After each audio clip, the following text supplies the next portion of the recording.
seated. Thank you. Thank you.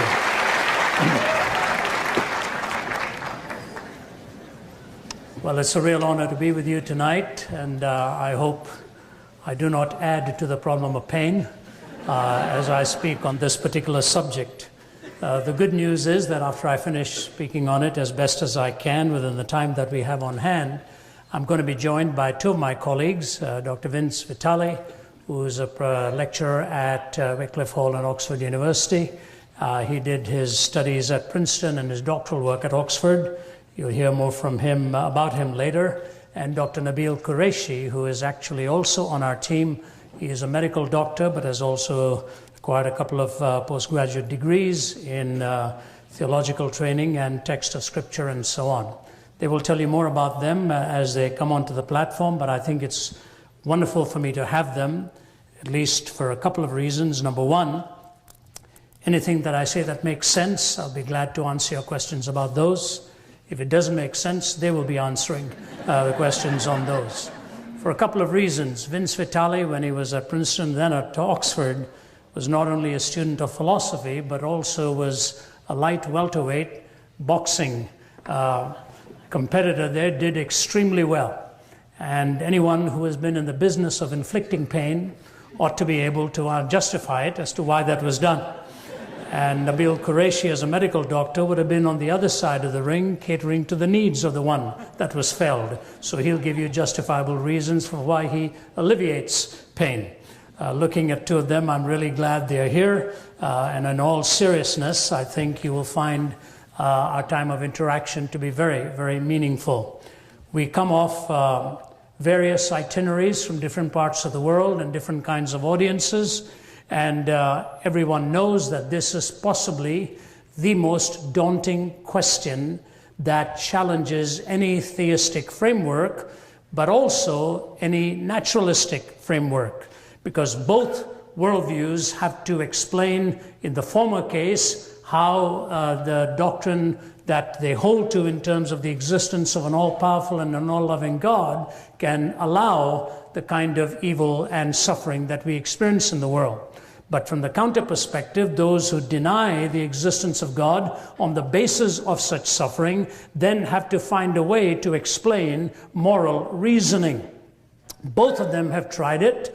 I'm not sure that I have found the answer from the counter perspective very convincing. People like Daniel Dennett and Hitchens and Dawkins and Sam Harris. Sam Harris particularly has written most recently on the subject, and Daniel Dennett goes to great lengths in his interviews to point out what he will call the evidential problem with the existence of God, namely the problem of evil, the problem of pain, and the problem of suffering.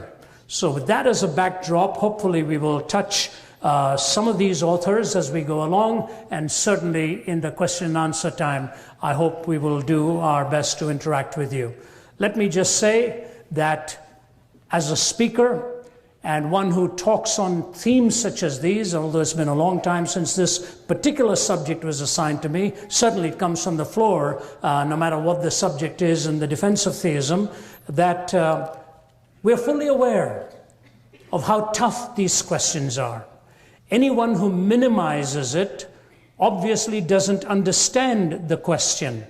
And sometimes I get the feeling when those who attack theism or the Christian faith in particular seem to think that we're sort of foolish in ignoring this problem. We actually don't ignore it. Daniel Dennett, referring to Alvin Plantinga and his debate with the great philosopher Plantinga, said, well, his argument was very logical, but his belief is preposterous. Now, that's interesting, isn't it? So making a value judgment after actually denying that values actually exist. Quite pronounced, quite dramatic. But both sides feel the struggle, and every worldview wrestles with this. In fact, it has been rightly said that virtue in distress and vice in triumph often makes atheists of mankind. Virtue in distress and vice in triumph often makes atheists of mankind. Andrew Fletcher, the 18th century Scottish political activist, said this: "Let me write the songs of a nation. I don't care who writes its laws. Let me write the songs of a nation. I don't care who writes its laws. And the reason Fletcher said that was that while reason and logic and argument may come to you from the front door of rationality, music and the arts often come through the back door of the imagination. And that's why sometimes my work at Cambridge University was in really the Romantic poets. And when I see how poetry and music and the arts so often raise the question in very thorny ways, they sometimes even hint at the answer that oftentimes those who are given to pure reasoning do not even move in that direction. The famed music group Moody Blues said this: why do we never get an answer when we're knocking at the door with 1,000 million questions about hate and death and war? Because when we stop and look around us, there's nothing that we need in a world of persecution that is whirling in its greed. Why do we never get an answer when we're knocking at the door? That is the musician raising it. And any time you see the problem raised, you begin to see how easy it is to give a long list of tragedies and atrocities as if we're in need of justifying that evil and suffering really exist. What I want to do is try to illustrate for you this evening that not only do we feel it, not only do we wrestle with it, not only do we argue our way through it and debate it in our own minds, but I've come to the conclusion that the problem of evil is better stated as a mystery rather than a problem. Why do I say that?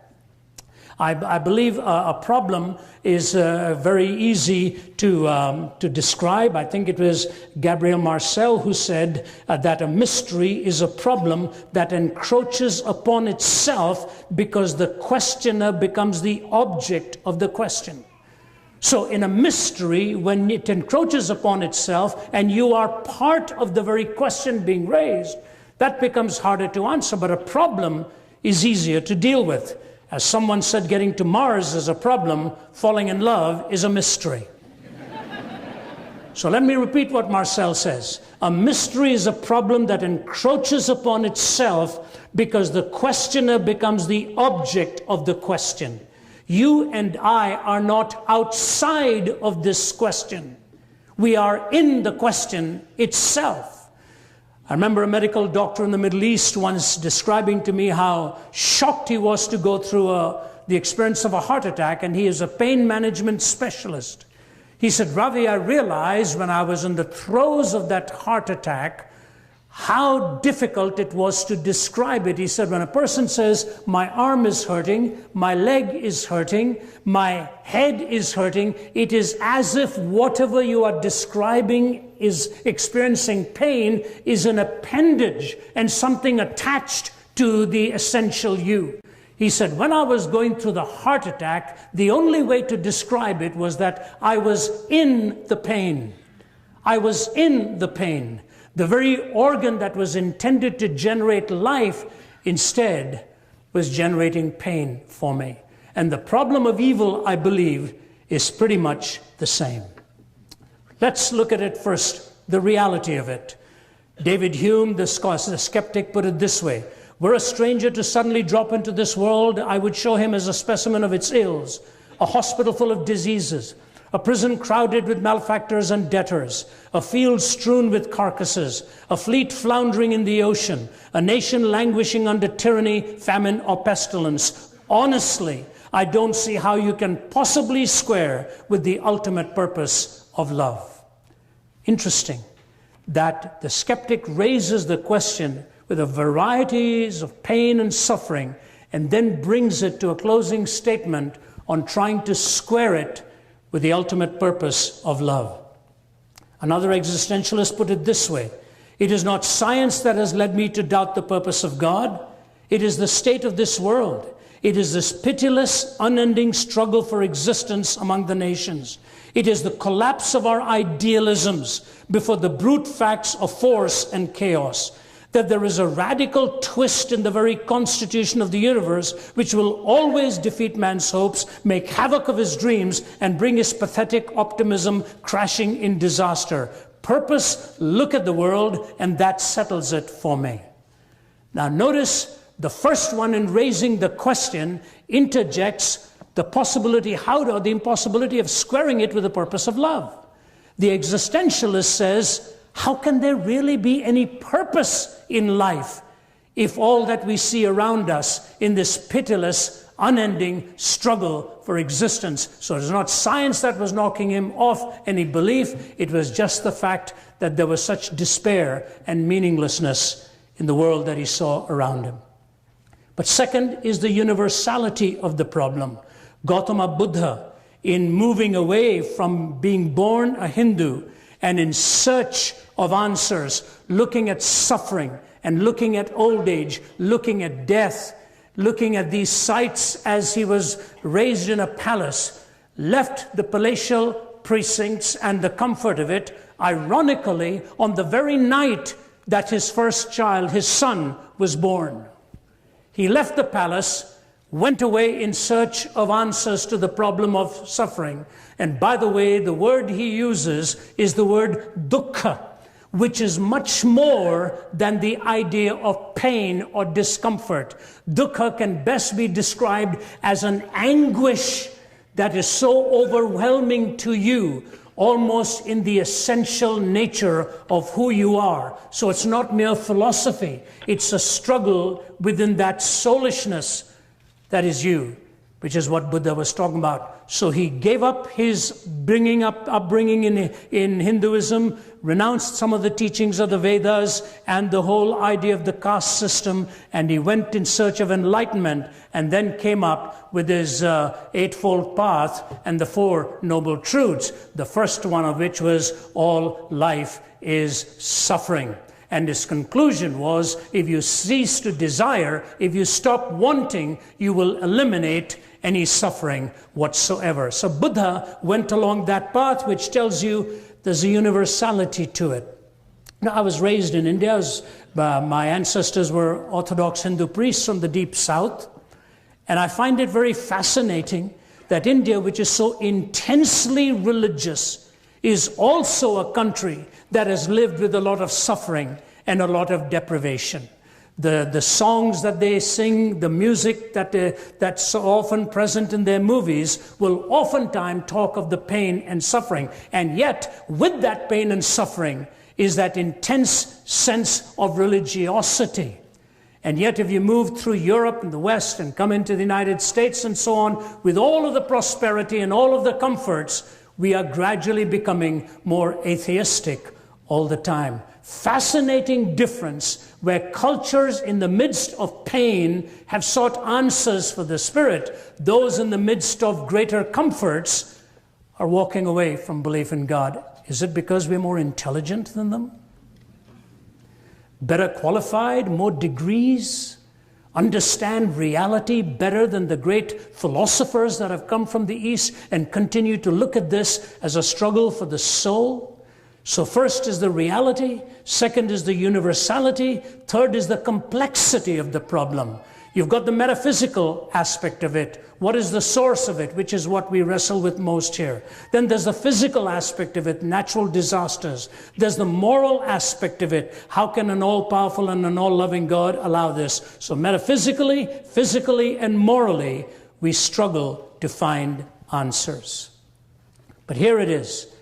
As we look at this, I want you to understand right from the beginning what has to be a framework from which we answer this question. However you answer it, there has to be a framework. And the framework is this. This is just one question that tries to define what ultimate reality is all about. But the question hinges on to many others. The moment you move in the direction of coming to a conclusion on this, for example, the staunch atheist who says there is no way to see the existence of an all-powerful, all-loving God, therefore this world is really godless, we have to find meaning and purpose in this very world. There's no way to sustain the existence of God. The question then comes for that person, how is this then inextricably not joined to the question of meaning? It ties in to the question of purpose and meaning. I'll tell you why. In saying that we experience suffering and evil, we are looking for a purpose to explain it. But then we conclude sometimes, the skeptic does, that there is no purpose to life itself. It actually creates a bigger conundrum when there is no ultimate purpose, why we need to find tiny little purposes after all, other than the justification of being purely pragmatic. C.S. Lewis put it in these words: when a ship goes on to the high seas, it has to answer 3 questions. Number 1, how to keep that ship from sinking. He said that's personal ethics. Number 2, how to keep from bumping into other ships. That is social ethics. He said, but the most important question is, why is the ship out there in the first place? That is essential ethics. Do you realize that for the skeptic, the most important question is unanswered?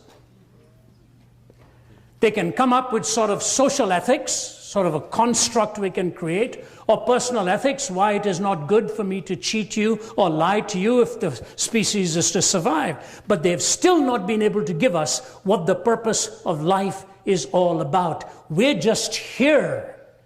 Time plus matter plus chance. And so as I deal with it, I want to take on 3 challenges that come to the Christian theist or to the theist in general, and then give you what I consider the Judeo-Christian answer, at least in a series of steps. Number 1, it is this. The evidential challenge basically says that I cannot believe in God because of the presence of evil. There is too much evil, therefore there cannot be an ultimate, all-powerful being. I recall in my earlier days when I was starting out speaking at the University of Nottingham.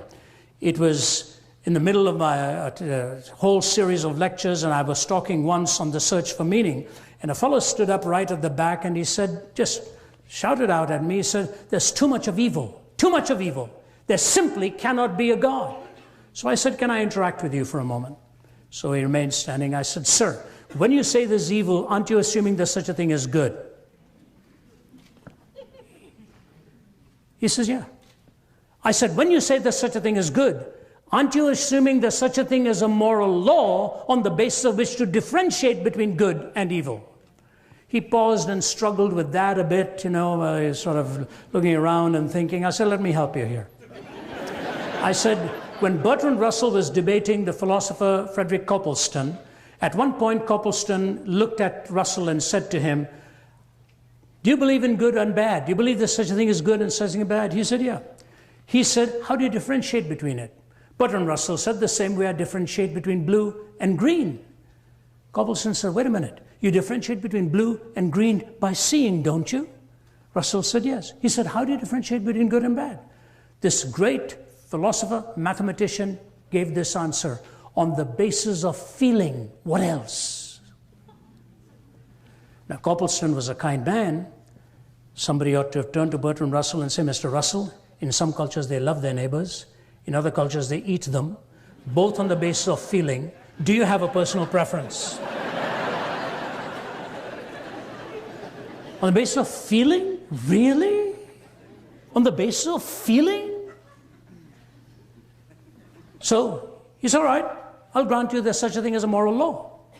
So I said, when you say there's evil, you assume there's good. When you assume there's good, you're saying there's such a thing as a moral law on the basis of which to differentiate between good and evil. He said, all right, I'll grant you that. I said, but if you grant me a moral law, you must posit a moral lawgiver, because that's whom you're trying to disprove and not prove. Because if there's no moral lawgiver, there's no moral law. If there's no moral law, there's no good. If there's no good, there's no evil. What is your question? He stood there, eyeballed me and said, "What then am I asking you?" I said, "If you don't know, how am I supposed to help you with what it is you're asking me?" Now, let me be fair here. Somebody might pause and say, "Ravi, I'll grant you that there is evil and good. I might even stretch it a little bit and say, yeah, there are such things as moral laws." People like Dennett and Harris will sort of not go for the absolute, but they would certainly go for moral reasoning and moral thinking as something as having an ontic referent to by which we can make our judgments. But why do we have to have a moral lawgiver? And my answer to that is this. All questions about evil are either raised by a person or about a person. All questions on evil is either raised by a person or about a person, which means the questioner is making an incredible assumption that human beings have essential value, and that's what makes their question justifiable. That as a questioner, my question is valuable because I'm a person of value and have the right to raise it. Or the one I'm talking about in whose defense I have come, I am raising this because that person has essential value. Why do we argue for justice? Why do we come to the right, to the defense of the innocent? Because deep within us we believe that the person of value and worth ought not to be sacrificed at a whim. The essential value of human life is assumed in raising the question. And so the moral lawgiver has to be within the paradigm. If there is no moral lawgiver, I don't see how there is a moral law. If there is no moral law, there's no good. If there's no good, evil ultimately self-destructs. And the irony of it is, this is where some atheistic philosophers are being forced to get off. People like Dawkins and all, whom I might quote. But at the same time, the tension remains and the struggle remains. Let me position this for you with two illustrations. Vince Vitale and I are co-authoring a book, incidentally, on the problem of suffering. We're suffering through it right now, trying to work through it. And I was watching a BBC production on polar bears. Yeah, I do those things. I learned more from that than a lot of other stuff that goes on being idiotized in front of a box. So I may as well watch that. And so I was watching the BBC production on polar bears, and this polar bear wakes from its hibernation sleep, and its two young cubs are waiting to be fed, so it marches off. It's looking for food. And the ice is rather thin there, and he's making his way, but he gets to a pack of walruses, and he's eyeing for the youngest and the most baby walrus out there, and he spots one. But the bigger ones are aware that the predator is near, and so they're closing in a bit of a circle. Finally, with bounding strides, he leaps into their midst, desperately trying to get this baby walrus. The bigger ones are butting away at this polar bear. And the polar bear, ultimately unable to penetrate these defenses and gets bloodied in the process. The last scene is the polar bear turning and walking around back and digging its own grave. It does not now have the strength to make it all the way back to the cave. And you know, you look at it and your heart goes out. You're feeling sorry to see that happen. And the BBC commentator ends with this comment. He said, you know what? If there weren't any such thing as global warming, the polar bear would not have taken so long to get to its prey. And that's why we are responsible for the death of that polar bear. Wow. You almost feel like putting up your hand, coming forward, getting on your knees and say, dear polar bear, please forgive me for what I have just done to you. Now, here's what I want to say to you. Suppose he is right. Suppose he is right. Why didn't he blame the polar bear for oversleeping?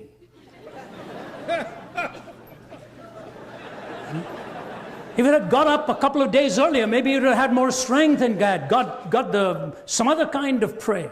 Why didn't he look to the beastly world to find some kind of incrimination there?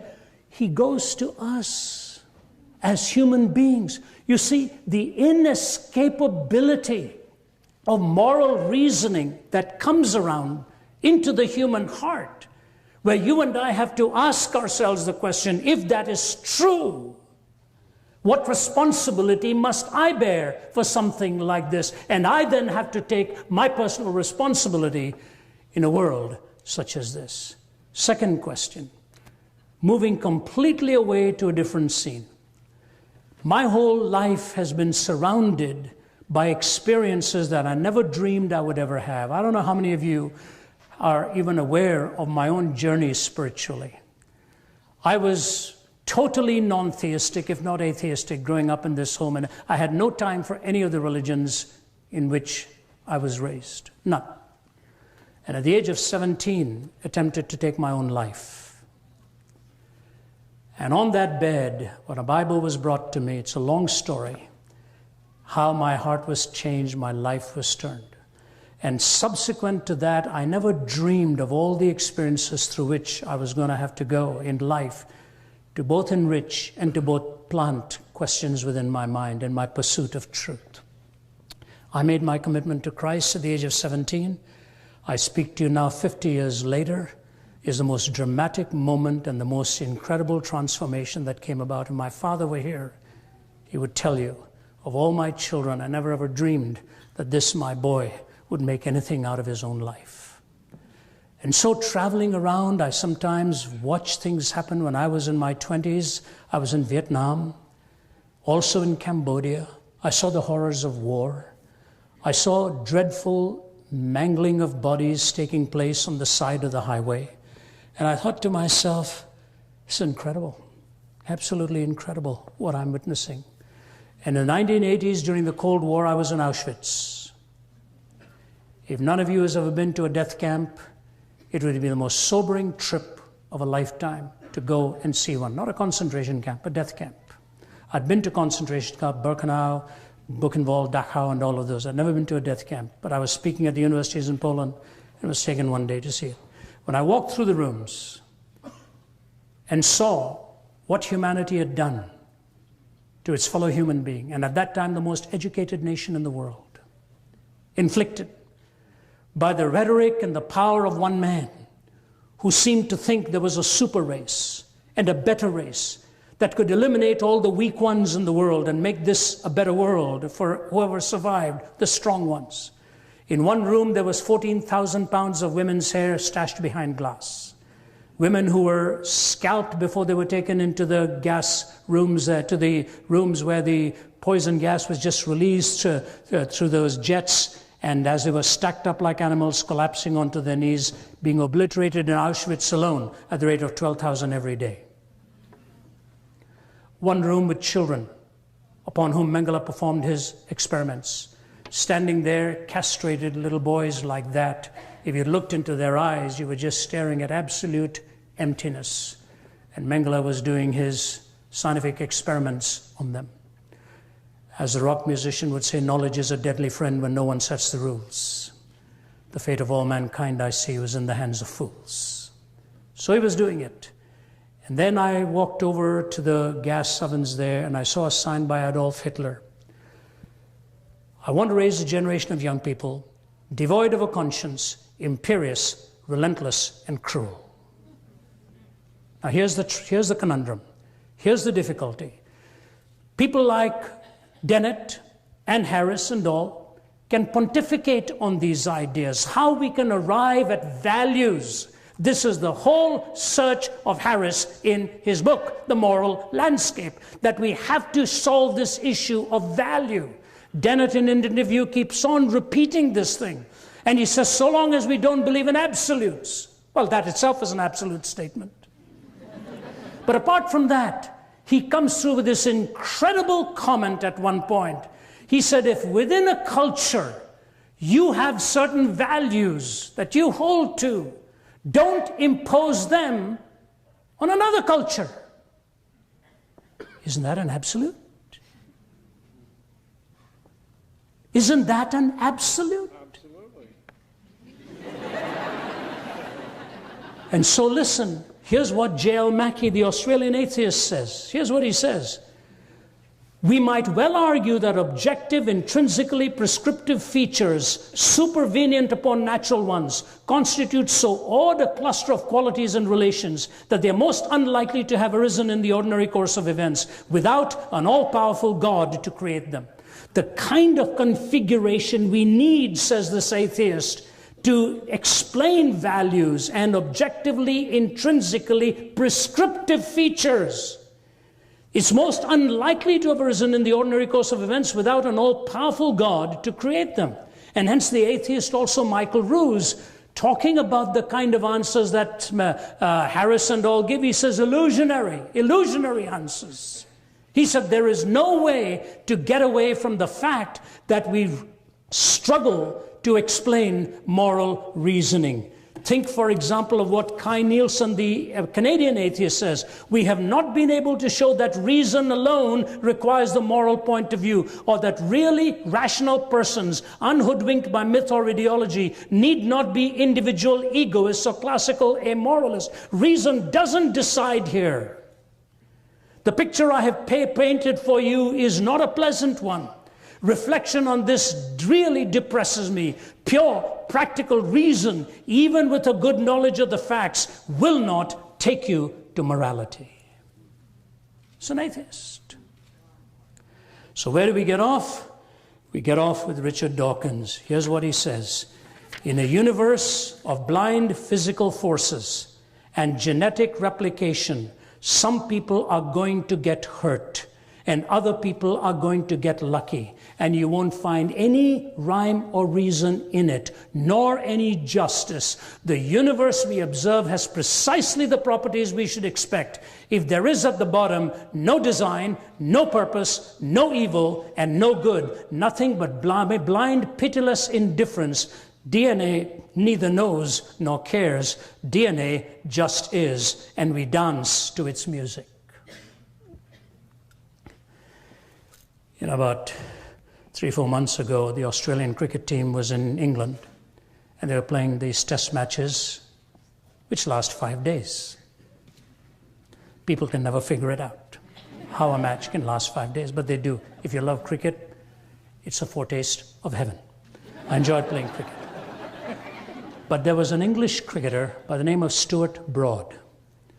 He was at the crease batting, and he was out. The ball hit the bat, and he was caught behind by the catcher.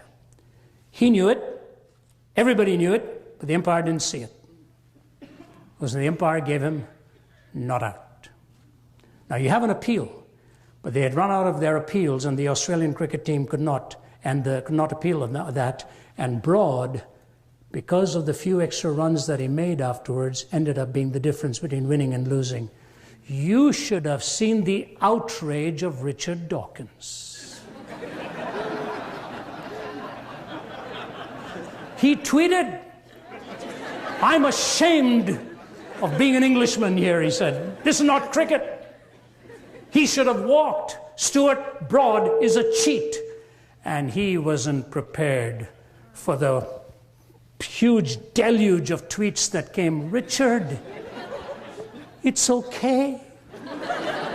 He's dancing to his DNA.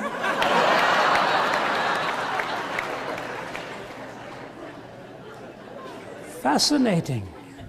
You can dance to your DNA, but not when the other person is dancing to his, and you are the victim. I say to you what G.K. Chesterton said, all denunciation implies a moral doctrine of some kind. And the modern skeptic doubts not only the institution he denounces, but the doctrine by which he denounces it. So he writes one book complaining that imperial oppression insults the purity of women. Then he writes another book, a novel, in which he insults it himself. As a politician, he cries out that war is a waste of life. Then as a philosopher, that life itself is a waste of time. A Russian pessimist will denounce a policeman for killing a peasant, then prove by the highest philosophical principles that the peasant ought to have killed himself. A man denounces marriage as a lie, then denounces aristocratic profligates for treating it as a lie. The man of this school goes first to a political meeting where he complains that savages are treated as if they were beasts. Then he takes his hat and umbrella and goes on to a scientific meeting where he proves that they practically are beasts. In short, the modern revolutionist, being an infinite skeptic, is forever engaged in undermining his own minds. In his book on politics, he attacks men for trampling on morality. In his book on ethics, he attacks morality for trampling on men. Therefore, the modern man in revolt becomes practically useless for all purposes of revolt. By rebelling against everything, he's lost his right to rebel against anything. An infinite skeptic. So when you talk about the evidential problem, you have to end up where Dawkins says, there's no such thing really as evil. I asked a student at Oxford University after I gave a talk there some years ago, and he said, I don't believe in absolutes. And he was surrounded by a lot of students with him. And I said, can I ask you a question? If I take a 1-year-old baby on this platform and take a sharp butcher knife and I carved up that baby and chopped that baby up into pieces for my pure pleasure, do you think I would have done anything morally wrong? He paused, drew some design with his toe on the carpet, and then he looks at me and said, Mrs. Zacharias, I wouldn't like what you did, but I couldn't honestly say that what you did was morally wrong. And the same sound by the students standing there. Can you live existentially with that philosophy that there is no such thing as moral evil? Second attack, we can find biological reasons, sociological reasons by which we can arrive at this. I bring 2 counter-responses to that. Number one, if it's only physical, if it's only biological, how do we ever explain supererogatory acts as acts of nobility? How do we ever explain supererogatory acts? What is a supererogatory act? Some years ago, Daniel Goleman, in his book Emotional Intelligence, told about Gary and Mary Jean Chauncey on that Amtrak train that went down in the South into the swirling waters, in which one compartment after another fell into those waters and several people were killed. My good friend R.C. Sproul was actually on that train. His was the last compartment there that literally was dangling at the end. It did not fall into the swirling waters. He told us about that story. But Gary and Mary Jean Chauncey had a wheelchair-ridden little girl, 11 years old. And as they saw her struggling and wanted to know how they could make her escape at the same time, young Andrea with cerebral palsy, tied up in this wheelchair, neither Gary nor Mary Jean would leave by leaving their girl in that situation. They tried to hoist up that wheelchair, and as the rescuers were swimming in the swirling waters there, trying to get closer and closer, they held her as long as they could, and with one last heave, thrust her into the arms of the rescuers, while both of them lost their lives in the process.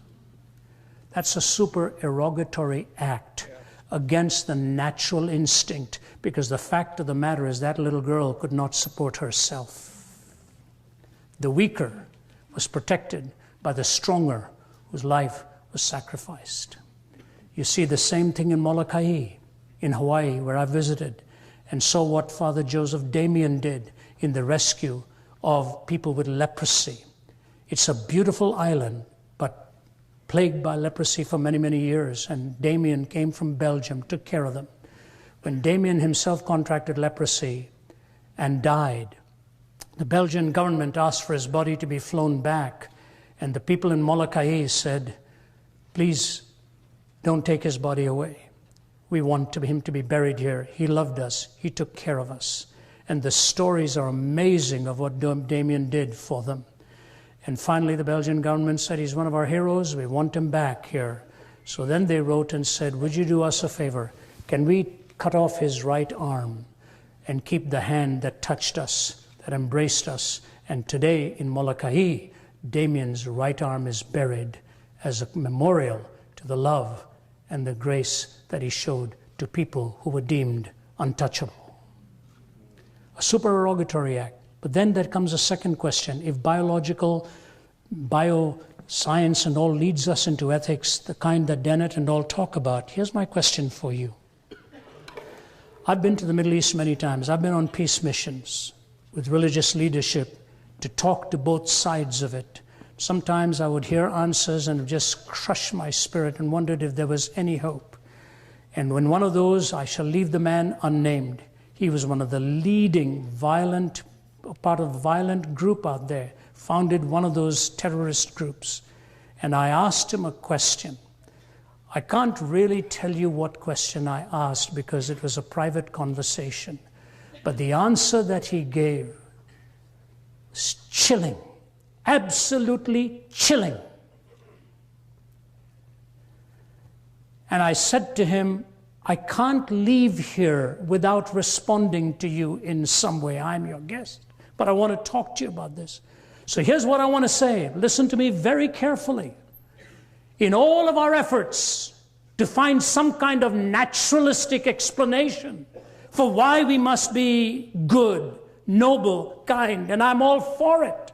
And let me put a caveat in here. I'm not for a moment saying that an atheist or a non-theist or an agnostic cannot be a good person. No. That's not what I'm saying. I've met many good, decent people who don't believe in God. So I'm not accusing the person themselves of not possessing that virtue. I am just saying, how does one bring about a rationally compelling way to defend it? And when people of a different culture arrive at a totally different conclusion culturally and geopolitically, what is the basis of telling them they have no right to come to their conclusion? You see, when Jesus was asked about the laws that were supreme, Moses had given 613 laws. David reduced them to 15. Isaiah brought them down to 11.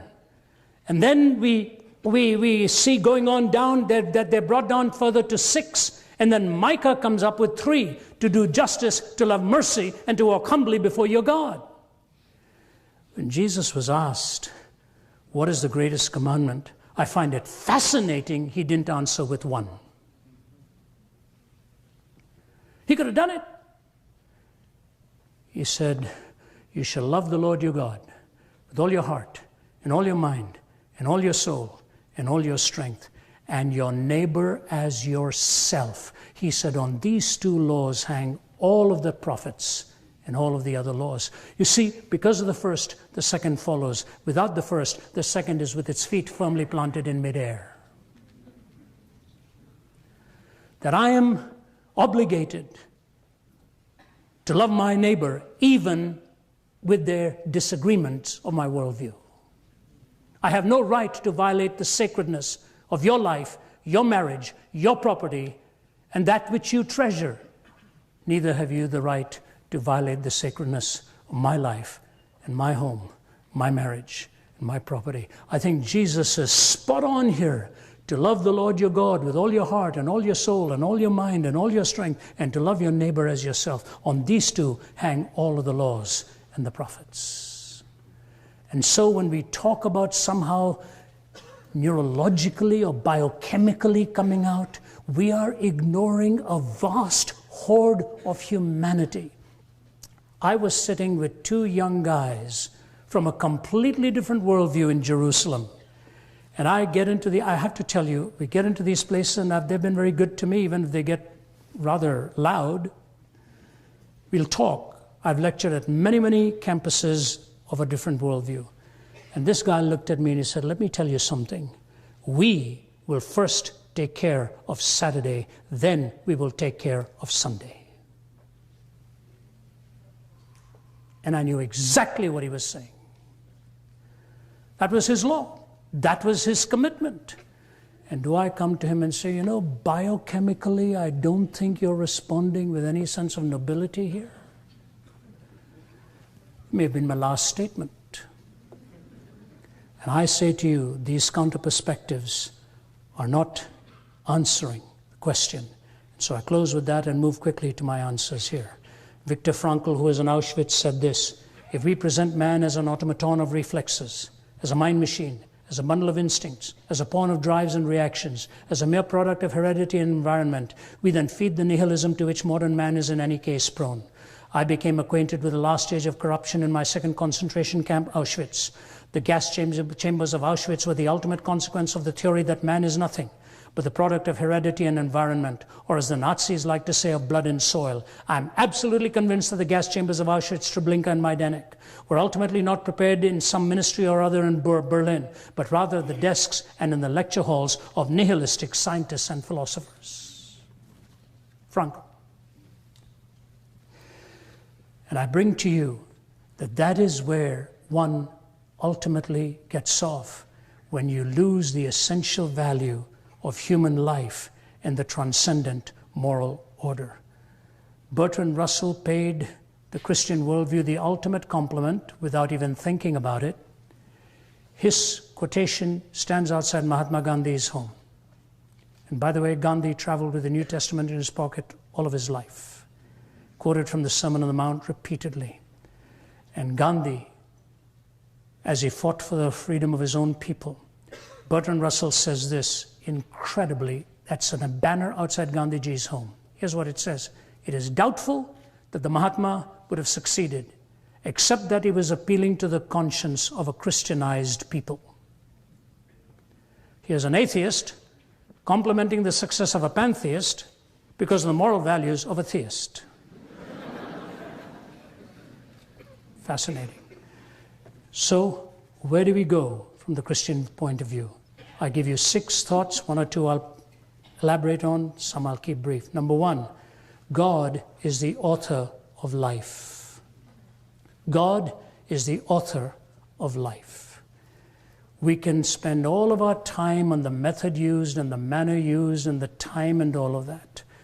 My point to you right now is, however you move directionally, and I've known Christians on many sides of this. Our colleague at Oxford, John Lennox, has written a powerful book. Here's a man with a triple doctorate in science who's written the book called 7 Days That Divide the World. What I say to you is, the source of my value is given to me by God. I have that intrinsic value for life. You know, as I talk to you, I've become a grandfather 3 times in the last couple of years. Our youngest one's about 2 months old. And I was talking to Vince as we were driving in here. My daughter is terribly concerned because of a serial respiratory viral infection that she has contracted in the last 48 hours. And my daughter spent the last night in the hospital and today all day with the doctor. And here's my daughter, wee little thing herself, she and her husband, with this little baby that came home at 5 pounds and 10 ounces. Tiny little one. And all of a sudden, here now at the 2-month age, gets this viral infection probably and beginning to lose weight, which she can hardly afford to lose. And I watch the love of a mother and hear the voice on the phone of how dearly she cares for this little one. Dad, please pray for me. Please pray with me. This is very hard for me to watch my little one going through this. Every life has intrinsic value and worth. And it behooves us to reach out to the weakest and the littlest ones among us. There is that mystery of life. There is an author. If there is an author, there is a script and there is a story. That's the second thing I give to you, that there is a storyline. And once you understand the storyline, it explains the contingencies. I remember when I was first unaware of the story of the Phantom of the Opera. And I'd be driving around and listening to that music, and I'd say, why on earth is this guy screaming? You know, it's not music. You know, go, go, what music is this? Yeah, I know operas, you can grovel and all of that, I know that, but this was really not musical. You watch the play, and it's some of the most magnificent music that Andrew Lloyd Webber has put together. Both the screams and the beautiful tones are understandable in the light of the story. Once you get the script, once you understand the story, you begin to understand what it is that God brings together here. Now I want you to follow me. Time's running out, so I have to give this to you as briefly as I can. Where there is freedom, there is the possibility of love. Where there is love, there's a possibility of pain. Where there is pain, there's a possibility of a Savior. Where there is a Savior, there's a possibility of redemption. Where there is redemption, there is a possibility of restoration. Freedom makes love possible. Love makes pain possible. Pain makes the Savior possible. And the Savior brings redemption, and the redemption brings restoration. I have seen this again and again and again demonstrated in life. My colleague Matt, who travels with me, will tell you.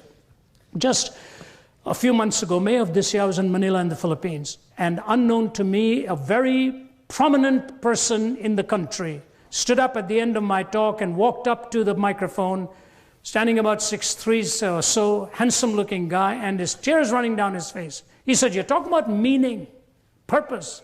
He said, "I don't have it." He said, "I'm living with three things: pain, shame, and guilt." Pain, shame, and guilt. How can you help me? I didn't even know he was an actor, but I said to him, "You know, you're a made-for-the-movies kind of guy."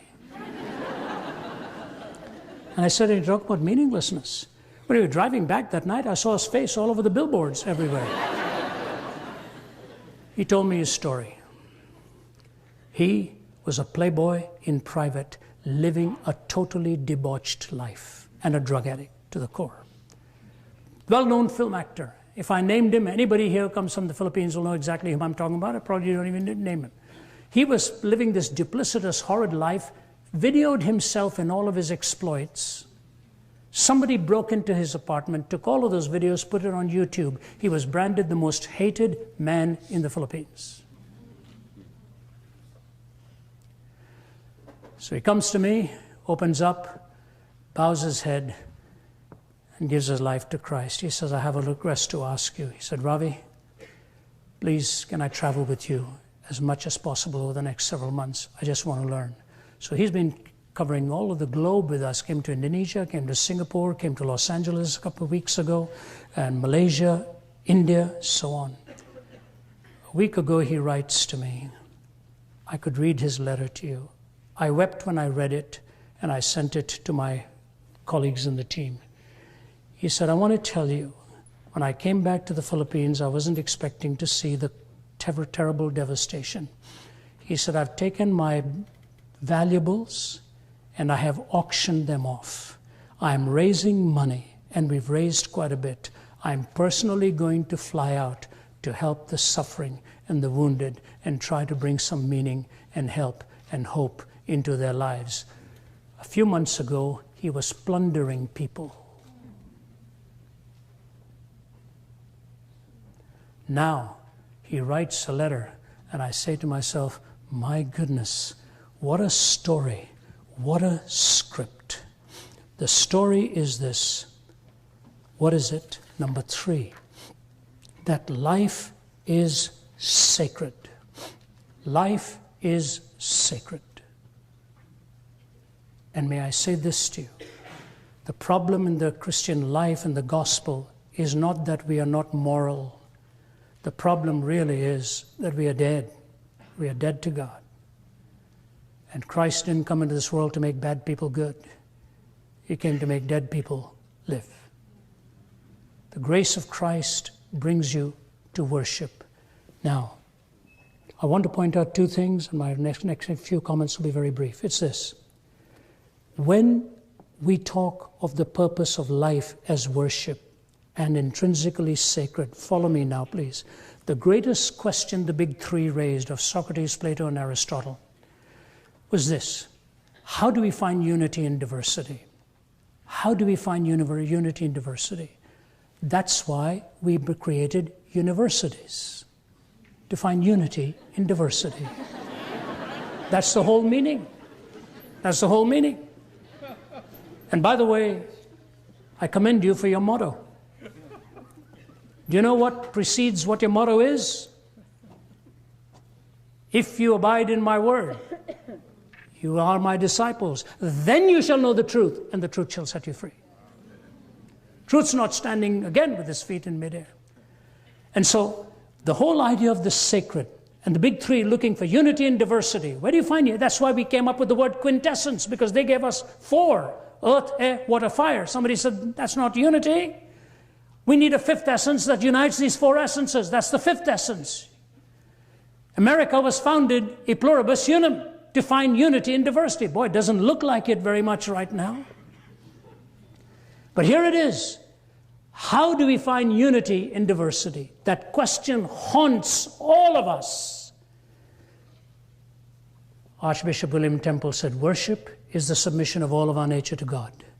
It's the quickening of conscience by His holiness, nourishment of mind by His truth, purifying of imagination by His beauty, opening of the heart to His love, and submission of will to His purpose. All this gathered up in adoration is the greatest expression of which we are capable. Quickening of conscience by His holiness, mind by His truth, imagination by beauty, heart to His love, will to His purpose. You will never find unity in diversity on the outside until we have found unity and diversity in diversity on the inside. You see, the reason we honor our vows is the same reason we pay our taxes. You do not violate the sacred trust God has given to you and to me. Just think of what a different world we would be living in if you and I treated with sacred respect the right of another person. That's the greatest gift God has given to you and me. And think of all the battles we have in violating each other's sacred rights. And ultimately we stand before God with the right that He gave to us to come to Him, to worship Him, and to serve Him. If worship is at the core, then one of the fingers in the fist of worship is love. Let me quote Jean-Paul Sartre, C.S. Lewis, move to my final thought here. Sartre, in Being and Nothingness, the man who wants to be loved does not desire the enslavement of the beloved. He is not bent on becoming the object of passion which flows forth mechanically. He does not want to possess an automaton, and if we want to humiliate him, we need try to only persuade him that the beloved's passion is the result of a psychological determinism. This is Sartre. The lover will then feel that both his love and his being are cheapened. If the beloved is transformed into an automaton, the lover finds himself alone. In other words, love has to have the freedom of the will. Let me read this for you from C.S. Lewis. It's a powerful quote. C.S. Lewis says this: to love at all is to be vulnerable. Love anything and your heart will certainly be wrung and possibly be broken. If you want to make sure of keeping it intact, you must give your heart to nobody, not even to an animal. Wrap it carefully round with hobbies and little luxuries. Avoid all entanglements. Lock it up safe in the casket or coffin of your selfishness. But in that casket, safe, dark, motionless, airless, it will change. It will not be broken. It will become unbearable, impenetrable, irredeemable. The alternative to tragedy, or at least to the risk of tragedy, is damnation. The only place outside of heaven where you can be perfectly safe from all the dangers and perturbations of love is hell.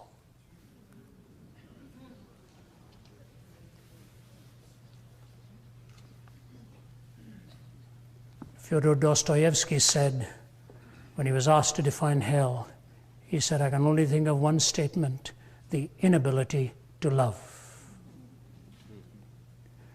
And so that leads me to the Christian answer: in the cross of Christ.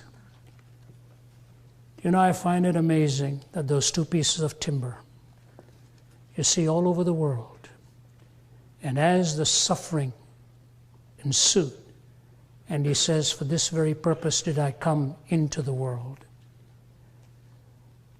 I say to you that the answer given in the cross is, Father, forgive them, for they don't know what they're doing, and the transformation of the heart. I have just one illustration, one application to make.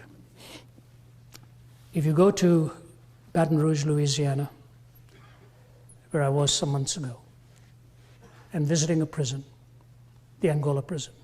5,300 prisoners there, 85% of them on life without parole, 45 on death row. It was called the bloodiest prison in America. When a prisoner was checked in, he was given a knife to protect himself. Blood on the carpets, blood on the walls, ceilings, hardcore criminals.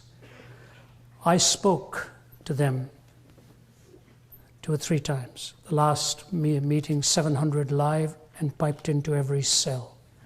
The chaplain comes in and he says, I'll take charge of this prison, not the chaplain, the warden. He said, let me do it my way. He puts a Bible in every cell. And he holds Bible studies and brings them out when they can get there. Some of them are now cooking the meals. Some of them are hosting us. I spoke, and the entire band and the worship leaders were hardcore criminals who are not going to get out of there. And as I watched them and watched so many of them and their lives dramatically transformed, the amazing thing to me was to wonder what really brought them in there. 85% of them are not going to see the light of day outside that prison. It has become the safest prison, maximum security prison in the country. Scripture verses all over the walls. And I looked at one man and I said to him, can I ask you a question? I said, sir, are you one of those on life without parole? He said, yes. I said, you're very young. He said, yes, sir. I said, how do you feel about that? I said, I really want to hear. I hope it's not an offensive question to you. He called me by my name. He said, you know, Ravi, because I'd just spoken to them, if you knew the man I was and the chains that were binding me inside, if it took prison for me to come to find true freedom, then I'm just happy to be here. I have found life in here in my soul that I never had out there. If you want to pray, pray for my parents who think they're free, but they're actually in bondage. What do you say to that? What do you say to that? Which leads me to my final conclusion. Why do we never get an answer when we're knocking at the door with 1,000 questions, 1 million questions about hate and death and war? Because when we stop and look around us, there's nothing that we need in a world of persecution that is whirling in its greed. Why do we never get an answer when we knock at the door? You know how the song ends? I'm looking for a miracle in my life. I'm looking for someone to change my life. That is the Christian answer. The transformation of the heart and the change that God brings to you and to me. And so I leave with you this marvelous story. God is the author. There is a script. That purpose is a response to the sacred. When evil seems so intrusive, the cross redefines the reality and shows God right in the middle of our need. The problem of suffering and evil is internal before it is external. Death to self sprouts life in uniqueness. And here's the last link. I want you to hear me very carefully. You see, if pain were the only problem that keeps me from meaning, the problem would become very complex, even more than we think it is. But meaninglessness does not come from being weary of pain. Meaninglessness ultimately comes from being weary of pleasure.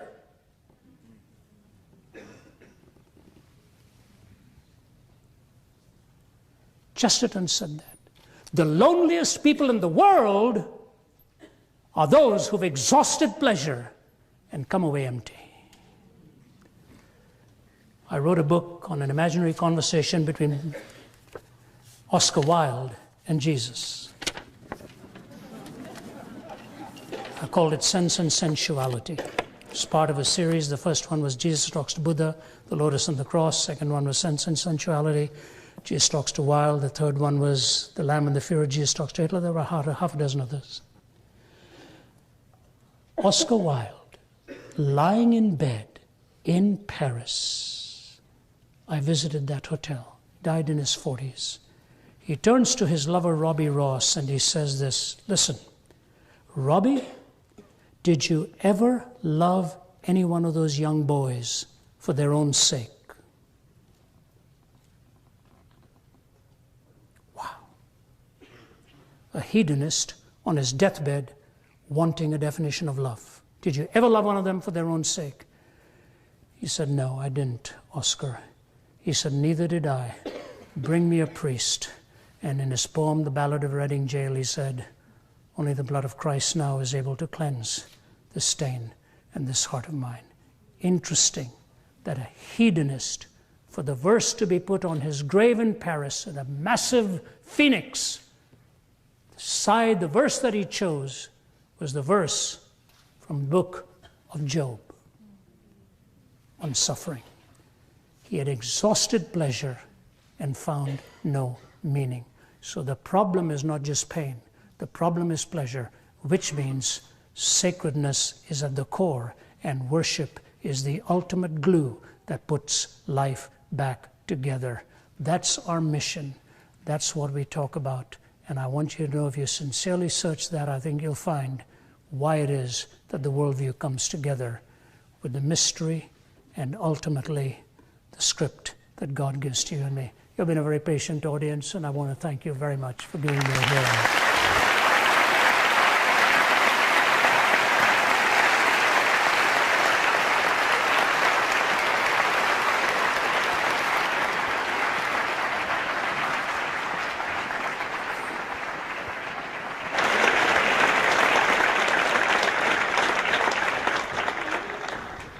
Joining Dr. Zacharias on stage for our time of question and answer are his colleagues, Dr. Vince Vitale and Dr. Nabil Qureshi.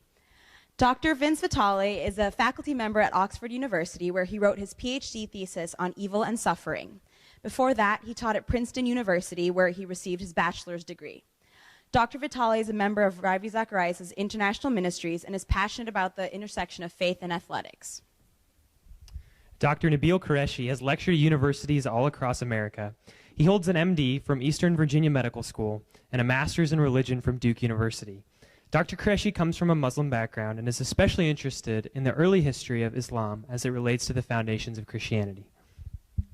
And leading us in this time of question and answer will be Matt Dahm, a junior mechanical engineering student here at Hopkins.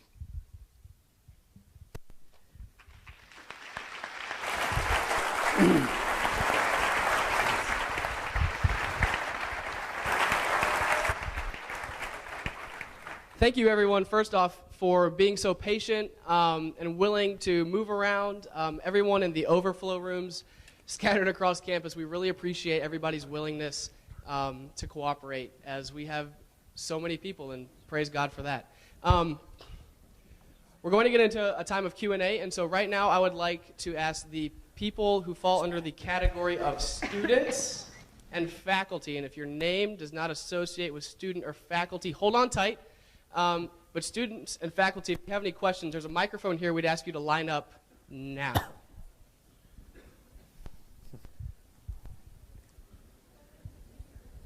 Did Dr. Zacharias actually answer all your questions?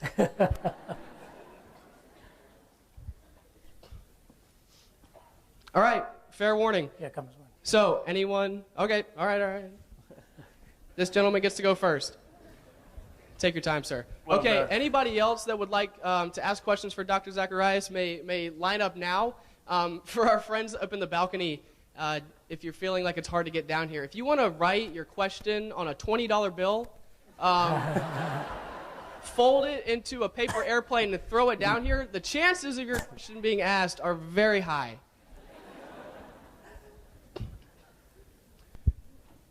One more announcement. As we ask questions, I would ask everyone to please limit their question to the number of 1, so we can get through as many people as possible. And as soon as you're ready, sir, we'll begin. Well, I just want to say, I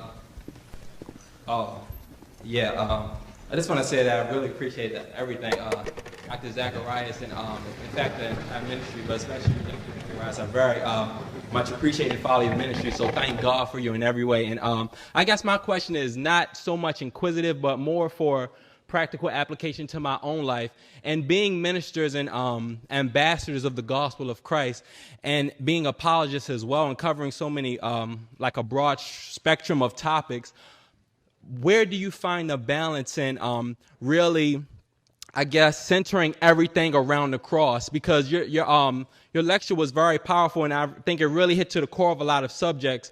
But I don't know, sometimes I just feel like, the cross may be, and I know for the sake of time, you really rushed through it, but I guess, like, where do you find that balance in really emphasizing the power of the cross and still being able to target those various issues that poke at the heart, I guess?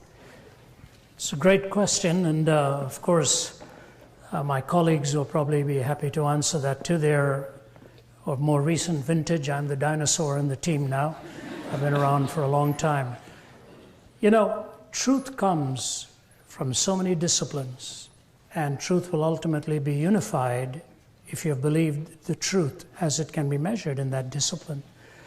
And so we are readers, or we travel, we spend a lot of time in the air. When you go from here to Thailand or something, you feel like you're celebrating a couple of birthdays on your journey going over there.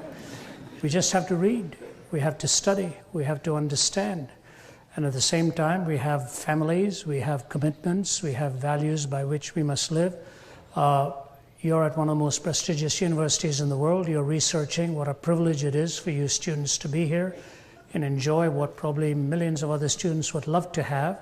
Study, work hard, do your best in understanding your discipline to be the best that you can be in what it is. So you have to have balance in reading.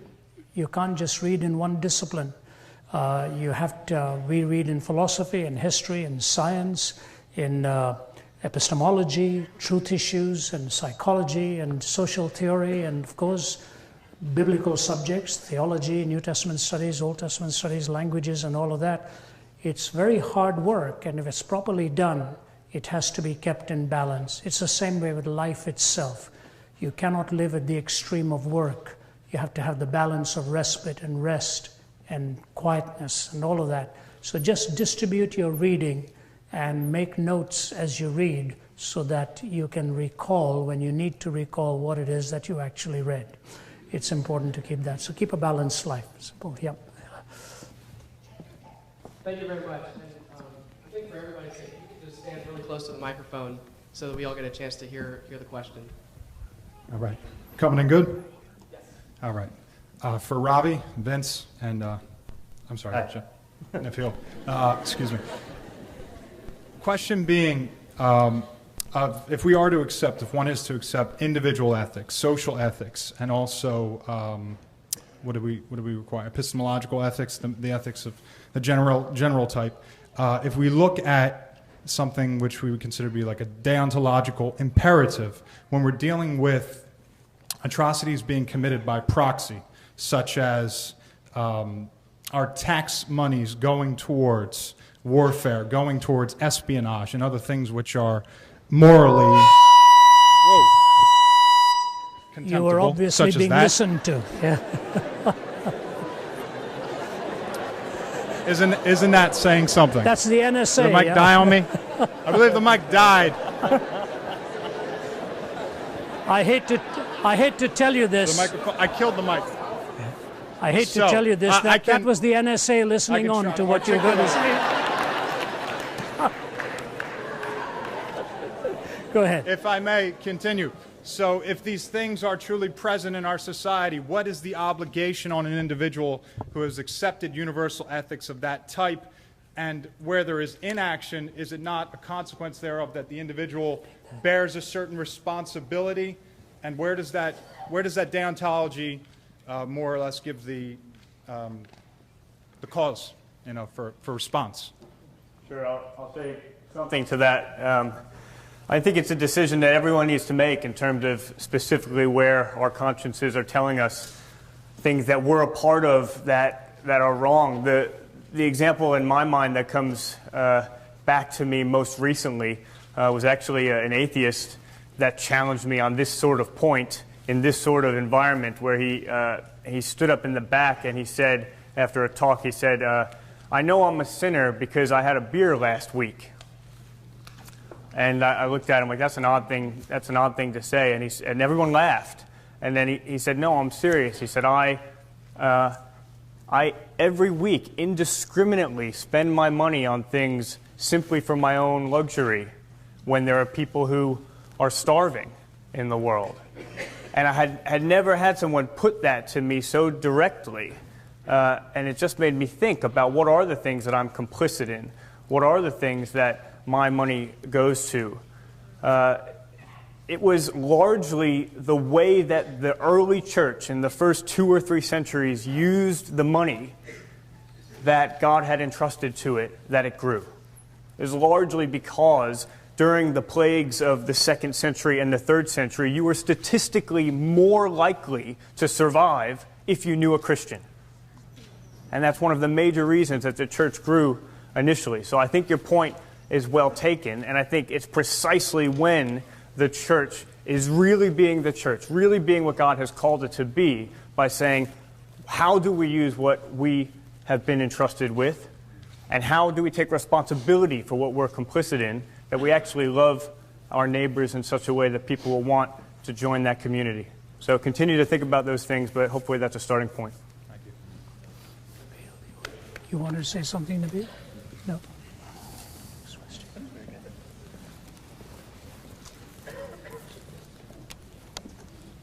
Hi, Ravi. Yes. I'm being here from Nyack College today. 2 years ago, I pleaded with God to give me his heart.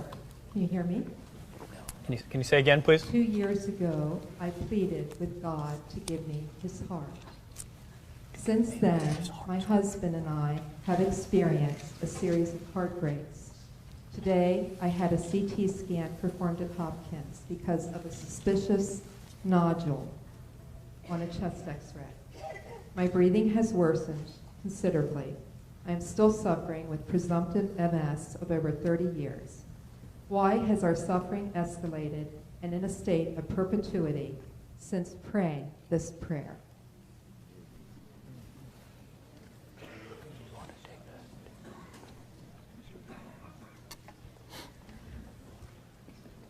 Wow. There's no easy answer to that question, that's for sure. I remember speaking with my Aunt Regina once. This was a number of years ago, and she began to tell me some of the things that she was going through. And she spoke with me specifically about how difficult it was for her to see her son, Charles, my cousin, struggle with a severe mental illness. And at that time, I turned to her and I started to give some of my more abstract philosophical responses for why God might allow suffering of Charles's sort.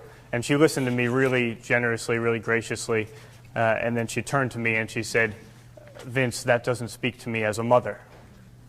And I thought it was a really fair response. I think Jesus realized this as well when his good friend Lazarus dies. He's late getting there. They had sent for him. He waits a couple days before he gets there. By the time he gets there, Lazarus has died, and Lazarus' sisters, Mary and Martha, are not too impressed. Reading between the lines, it seems like they're saying, Jesus, what were you thinking? If you had been here on time, my brother would still be alive. What do you have to say for yourself? And with my convictions as a Christian, I believe that Jesus could have given an answer there. He could have defended himself, given an explanation. But we're not told that he did any of that. Instead, he just wept. He just wept with Mary and Martha at the death of their brother, his good friend. You know, the really interesting thing about what you said is you prayed that God would give you his heart. I think what actually has happened is he's taken on your heart. You've gone through a lot, and I don't have an easy answer for why you specifically have gone through those things. What I can tell you is that the night before Jesus died, as he struggled with what he knew the next day would bring, he said, my heart is sorrowful even to death. the God of the universe, the creator of everything, saying that he's sorrowful even to death. Whatever each one of us has experienced, whether it's deep depression, whether it's thoughts about suicide, Jesus has been there. There's no depth of agony and helplessness that we can go through in this life that he doesn't understand. So I don't have any simple answers about why specifically, but sometimes it's really difficult for, as Ravi was saying, us to understand God's ways when we see such a small slice of the script or of the story. I'm thinking of the book of Job in the Old Testament. At the beginning of that book, there's a man named Job, and he loses everything. And it says he was an upright man. He was seeking after God's heart, and he loses everything. He loses family. He loses his wealth. He loses his animals. At the end of the book, it says that God gave back to him a double portion of everything that he had lost. He's given back twice as many animals. He's given back twice as much wealth. The interesting thing is he's only given back the same number of children. He loses 10 children at the end. He doesn't get 20 children at the beginning. He doesn't get 20 children at the end. He only gets 10 back.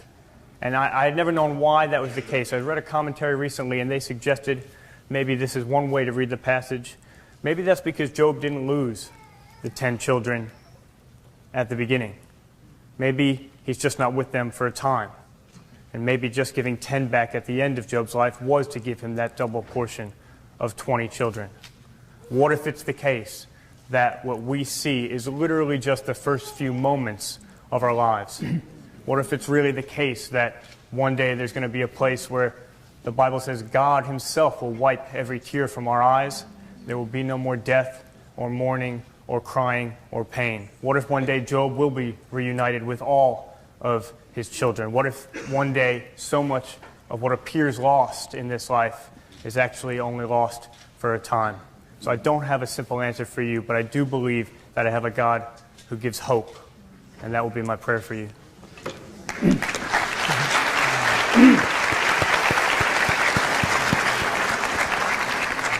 Ma'am, I wanted to add to that. I never really thought about the 20 children from Job. That's very interesting. I think if he did get 20 children, that might have been more punishment than not. So fair that point, could be one answer. I haven't studied philosophy quite the way Vince has, and so that's why I was hoping he would go first. My experience has been more in the medical field and the sciences, and as a student of medicine, one of the things that absolutely blew my mind, one of the things that we took for granted quite regularly, was just how finely hinged life is on the precipice of death. It's just, we so take it for granted that we wake up every morning. What say do we have in waking up in the morning? We go to sleep and we wake up and it happens regularly, and so we take it for granted. But there's nothing we do to make that happen cognizantly. And we think about momentarily the malady that you mentioned, that you have, the multiple sclerosis. We just act. So immediately we act. We see things, we can point to it, and it's so natural to us. We don't even think about what's happening here, that your brain and your nerves function as electrical systems, and you have capacitors that allow a signal to go from your brain to your finger and for your muscles to work at the very fast rate at which they do. And those capacitors, if they stop working, these myelin sheaths, you get multiple sclerosis. Just one small part, a very complex system, can cause such devastating effects.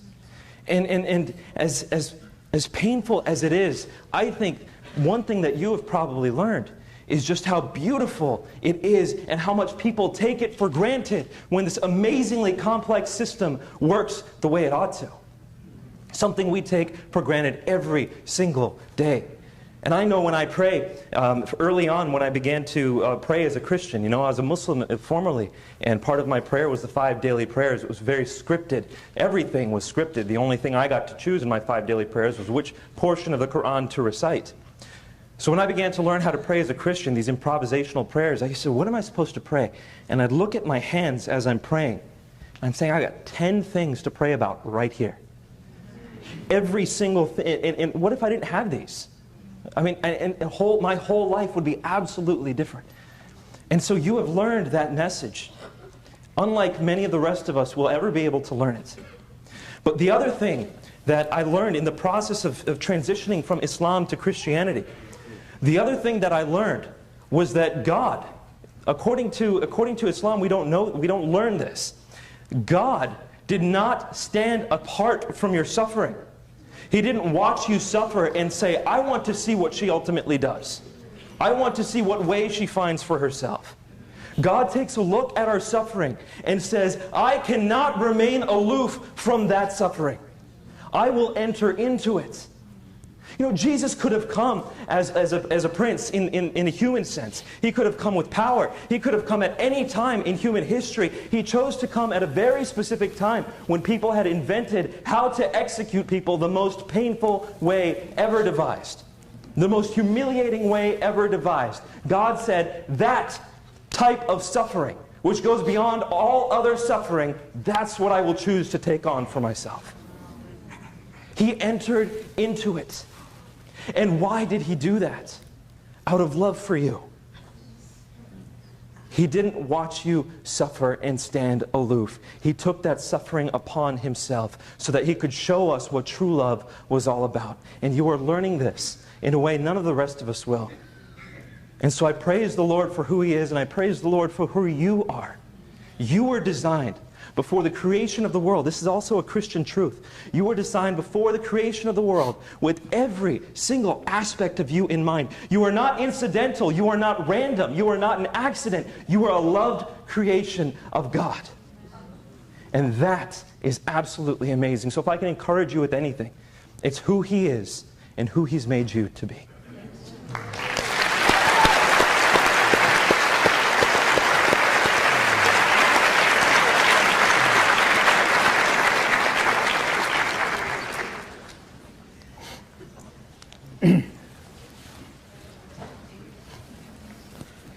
Been through a lot of suffering getting here today.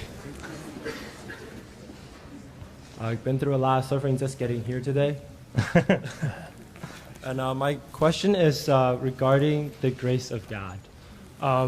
The Bible says the grace of God knows no end. My question is it possible for God to have a plan to redeem the condemned, those who have passed away and have not accepted him? Because the Bible says the grace of God goes so far. Is it possible to have a place where he just doesn't look anymore? Hell is an absence of God, right? But God is omnipresent. So does that kind of contradict itself? Is it possible? And is it possible for God to have a plan to redeem these people that hasn't just been revealed yet, knowing how deep his grace is? There is nothing in the Bible that intimates the chance after death. There's a passage in Peter to which people sometimes refer, and one particular sect believes that.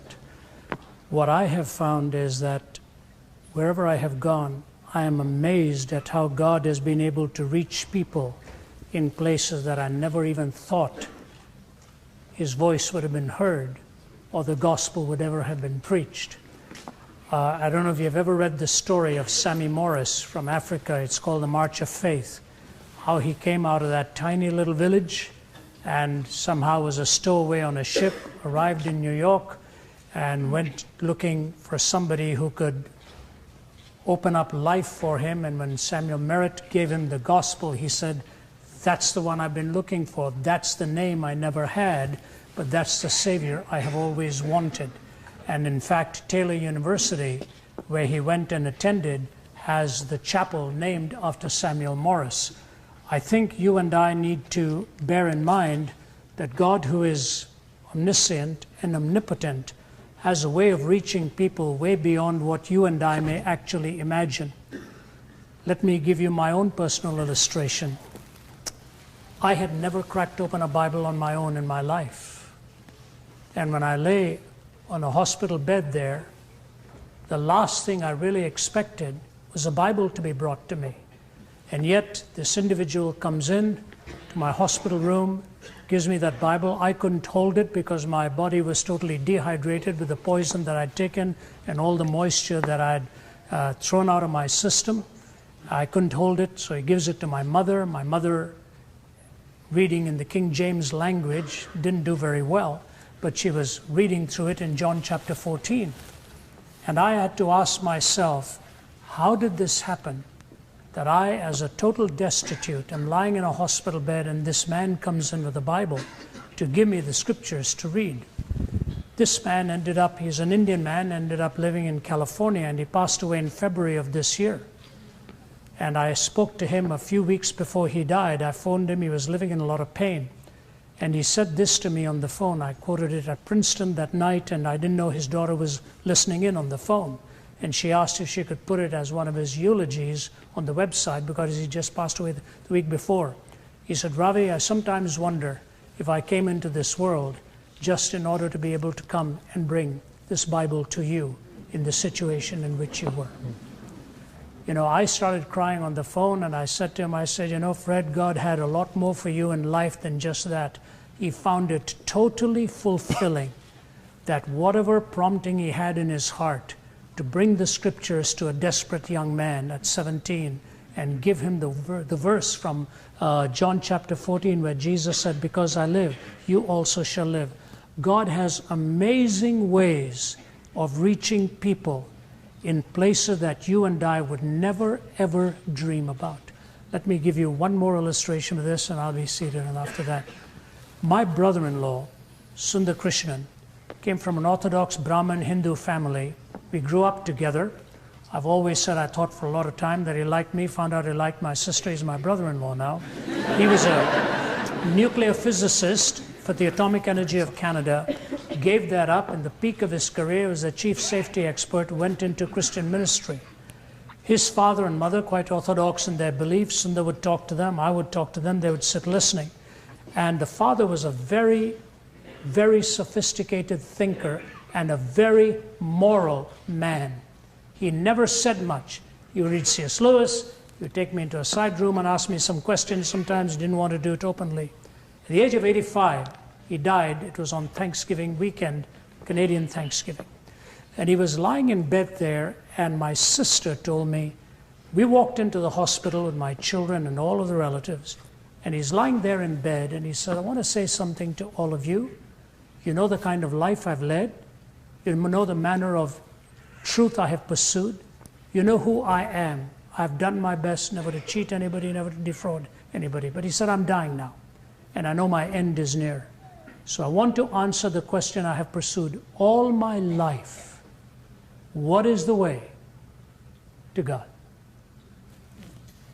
And my sister said, Rav, we were standing around the bed there, and I wondered what he was going to say. With our grandkids and all of his friends standing. He said, I have come to the conclusion, lying on my hospital bed here, all alone and seeking for answers, that the answer is in Jesus Christ. He said, that's my Savior, that's my Lord, and I leave him with all of you before I depart. Nobody talking to him in that hospital room. Nobody sharing anything with him. So you know what the Bible says, shall not the judge of all the earth do that which is right? You can be absolutely confident that God will do what is right, what is pure, what is loving, and what is just. Nabil said this, and I think it was Jürgen Moltmann who quoted Elie Wiesel. Standing in the concentration camp, Elie Wiesel saw a young man struggling as he was being hanged, struggling for life. And he said, I kept asking, where are you, God? Where are you? And he said, out of nowhere, the voice came into my mind, and I can't figure out why. The voice came saying, hanging there on the gallows, where else? This Christ, who gave himself for you and for me, will go to the trouble of revealing himself to all the ends of the earth. And the Bible makes that very clear, even in the book of Romans. Worry about what you know and what you must share to the other part of the world. God will do that which is right as he's given us the opportunity and time.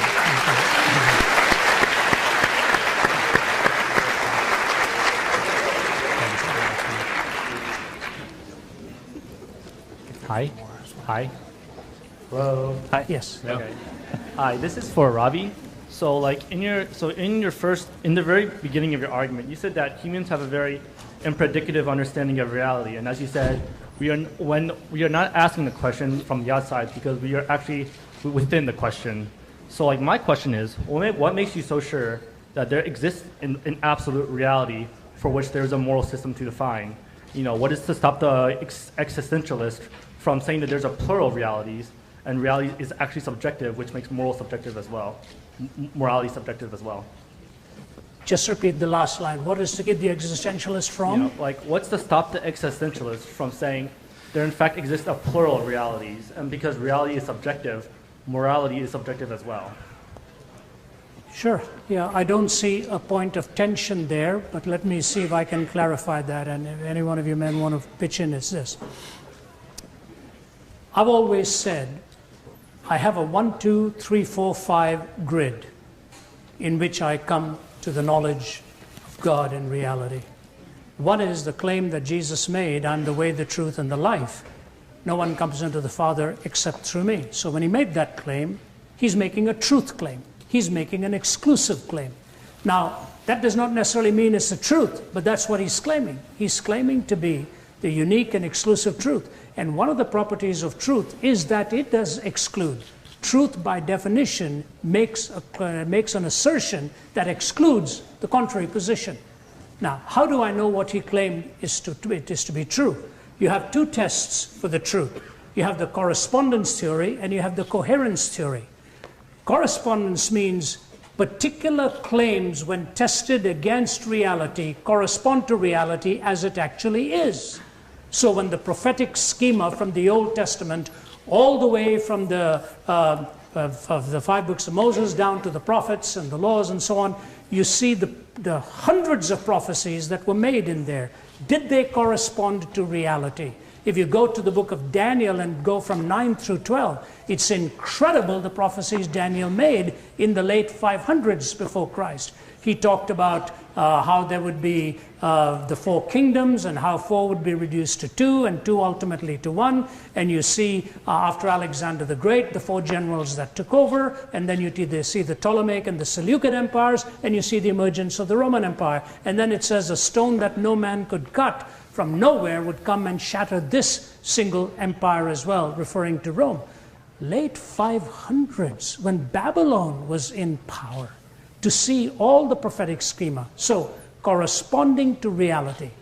One other test. If Jesus wanted to fake who he was, here's a very simple thing he would have said. This worked away in my mind as a brand new Christian because I know how we think coming from the East. Jesus could have said, I will demonstrate to you who I am, so that after you have crucified me, in 3 days I will rise from the dead. You know, he could have made it a very safe prophecy by saying, I will spiritually rise from the dead. How do you falsify that?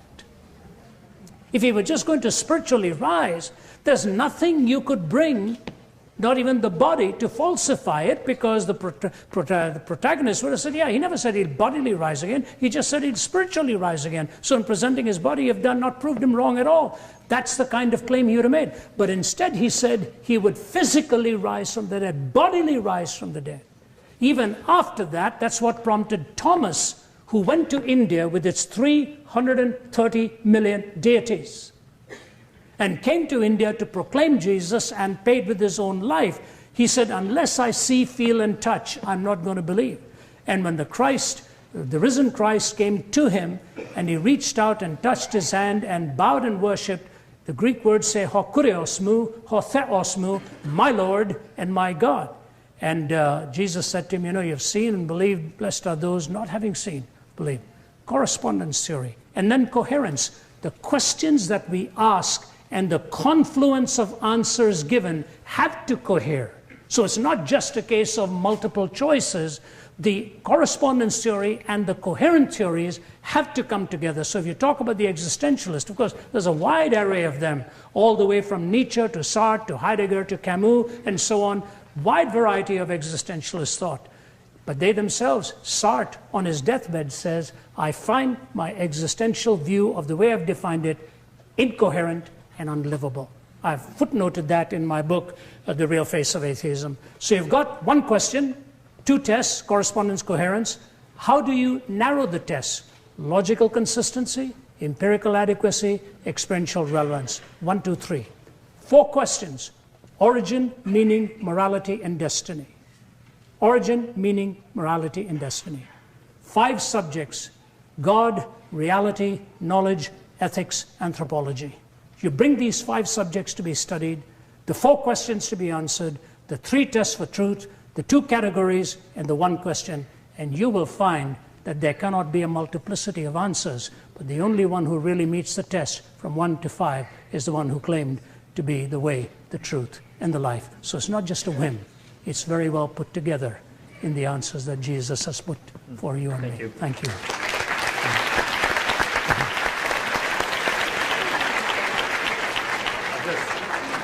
I'll just follow up on that briefly by just sharing a bit of my own story, because this was one of the big things for me. I showed up as a freshman in college at Princeton, and I wasn't a Christian, and I didn't think there could be objective evidence for something like faith. There was just this assumption on my part that faith was blind. Someone challenged me to read the Bible for the first time. I accepted that challenge, and as I started to read through it, I would cross things out and I would add things, and I'd actually write BS in the margins when I disagreed with things. And people would sort of look over my shoulder and say, "Why do you have a BS in the margin of your Bible?" And I'd say, "Oh, that verse makes for a great Bible study." I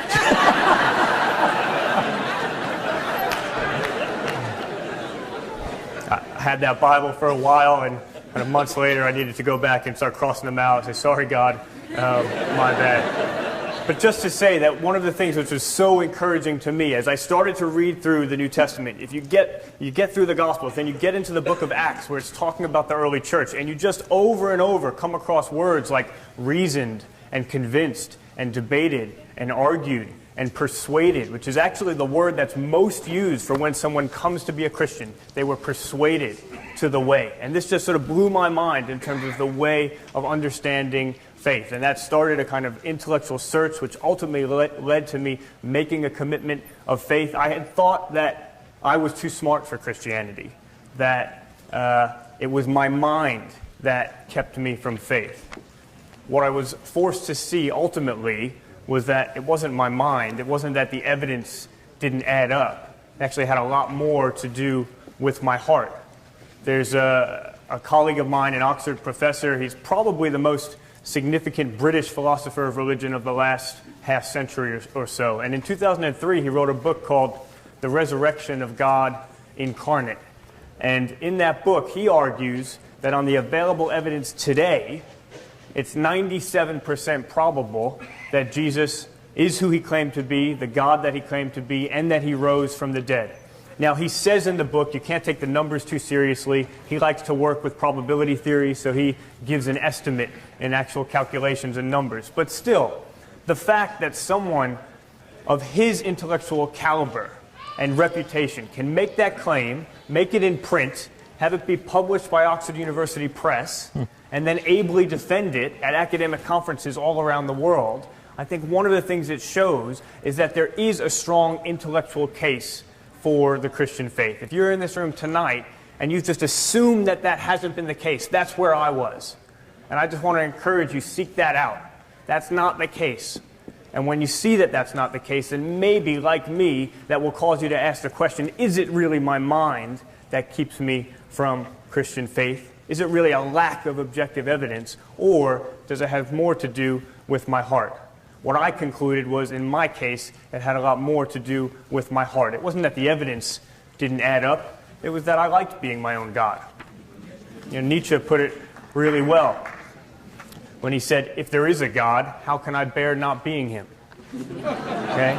That really resonated with where I was. Hopefully that'll be helpful to someone.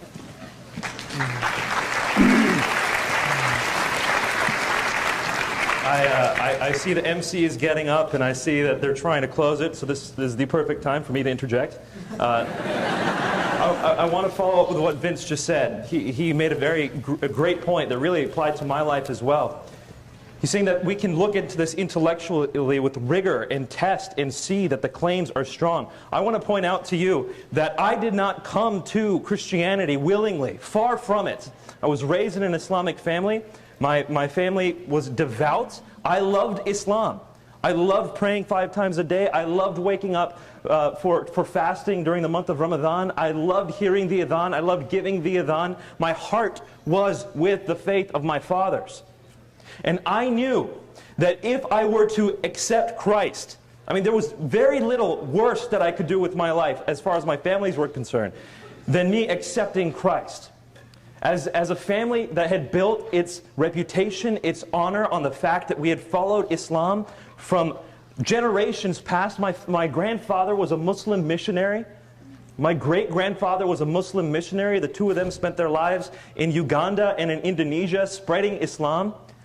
Our reputation, our honor in this honor-shame culture came from the fact that we were devout adherents of Islam.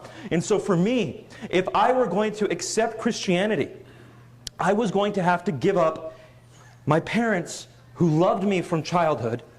I was going to have to give up my friends in my community that I had been accepted in, and in fact that I was a Muslim leader of. I was leading the youth. I was teaching them the Aqidah. I was teaching them the way to live the Islamic life. I would have to give all this up, and I didn't know any Christian friends who were going to accept me into their arms. I had one Christian friend, and he was about to move. I was going to be alone. And I was going to do the most damage that anyone ever did to my parents. I was going to have to live with that. And I knew as the decision was coming, and I knew I had to choose between God and my entire life. Do I take my family, do I take my friends, or do I pick God? And when I could no longer run away from the fact that I had to pick my Creator, I bowed the knee and accepted Him. And what came next was the most painful year of my life. My parents... My father was a 24-year veteran of the U.S. Navy, retired lieutenant commander. I never saw him shed a tear until the day he found out I was a Christian. He said to me, "Nabil, this day I feel as if my backbone has been ripped out from inside me." And I tell you, he has never stood as tall since that day. And my mother, I've not quite gotten over the fact that she's never been filled with joy as she had been. And every single day as I had to call my parents and I had to see them and I had to see what I had done with them, I was asking God, why did you leave me here? Why couldn't you have killed me between the moment I became a Christian and between the moment I told my parents? Because that would have solved everything. That would have been great. Everyone would be happy right now. Why am I still here? What is this suffering about? And it was in that moment of anguish when I'm trying to figure out what this life was about that I realized the reason God didn't kill me, the reason God didn't take me away was because this life is not about me.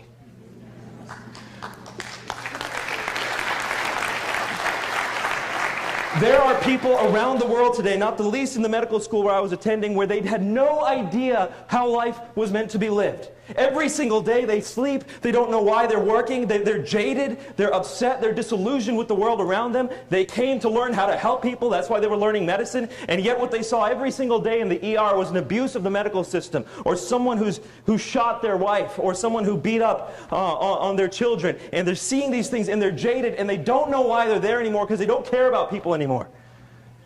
And you see other people coming into the hospital who are trying to figure out what they're doing with life. All they know to do is to work a job so they can have enough money to pay the bills, to work the job and keep going. And they have no understanding of what life is about. And I have now encountered the living God. I have drank from that draught of a well that gives peace and joy and purpose and hope. You know, when you know that you've been created for a reason, when you know that that thing you do, that passion you have, was crafted by God, then you realize that you are made with a purpose, that you were made to change this world. Every single one of you out there, I don't care how meaningless you think this life is being lived by you, I don't care if you think you have no purpose, you can change the world. Because God has created you in a specific way, knowing you and loving you and equipping you. And this truth, if we all heard it, if we all shared it, if those of us who at least believed it, and I'm not talking to all Christians here, and I know that, but if there are those of us who are here who knew that what they believed was real and that they ought to live it out with their life, then this world would not be the same.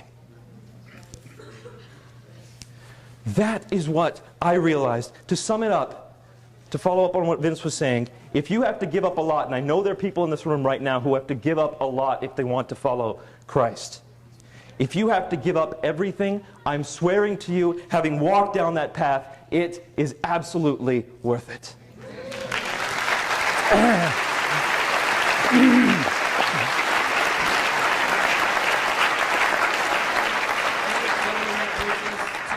Of our time. This isn't working, is it? No. That's the end of our time for right now, but Dr. Zacharias would like to make a closing remark for everybody before they leave. Let me just say, first of all, I want to thank you for being here. I know there are people of different worldviews. I know those of them who have watched the live stream, you may come from a different perspective. I want you to know we have to learn to live and to let live.